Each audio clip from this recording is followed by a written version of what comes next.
K-drama deyishi bilan ko'pchilik sevgi hikoyalarini eslaydi. Ammo siz koreyslar qanday dahshat yaratishini bilasizmi? Jinlar, zombi, ruhlar va eng qo'rqinchlisi insonning o'zi. Bugun sizga yuragingizni tez uradigan 8 ta K-drama horror loyihasini tanishtiramiz. Boshladik.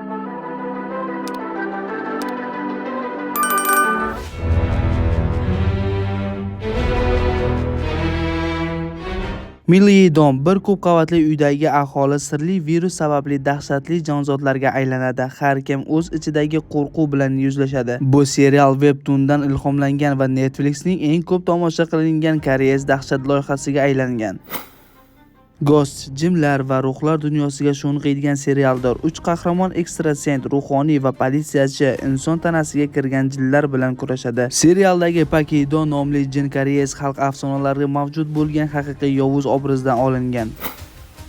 Korolevство zombi. Joseon davrida qirollikni o'liklar armiyasi bosib oladi. Shahzoda siyosiy fitnalar va zombi ofati orasida xalqni qutqarishga urinadi. Bu tarixiy drama bo'lishiga qaramay, birinchi koreys zombi siyosiy triller sifatida tarixga kirgan edi. Serialdagi qudratli qirol aslida allaqachon o'lik edi, ammo bu sirni faqat bir nechta odam bilardi.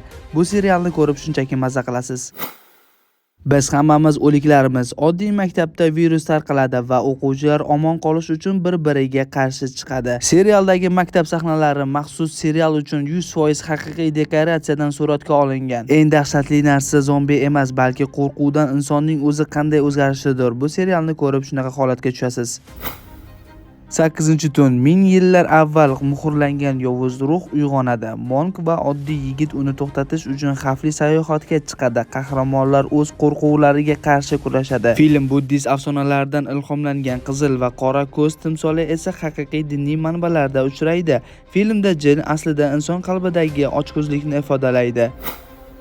Proklatiya. Arxeolog qazilma paytida topilgan qadimiy tosh haykal uyg'onadi va butun shaharni la'natlaydi. Odamlar o'zlarining o'tmishdagi gunohlarini ruhlari orqali ko'ra boshlaydi. Filmda ishlatilgan haykal dizayni Koreya Milliy muzeyidagi haqiqiy maskadan olingan. La'natni to'xtatish uchun qahramonlardan biri o'z hayotini qurbon qiladi, lekin yakunda haqiqiy yovuzlik tirik qoladi. Vopel. Tinch qishloqda odamlar g'ayritabiiy tarzda o'la boshlaydi. Politsiya hech narsa topa olmaydi, ammo hamma begona kelgan odamni ayblaydi. Jin, din va ruhiy dahshatli aralashgan bu film tomoshabinlarni o'ylantiradi.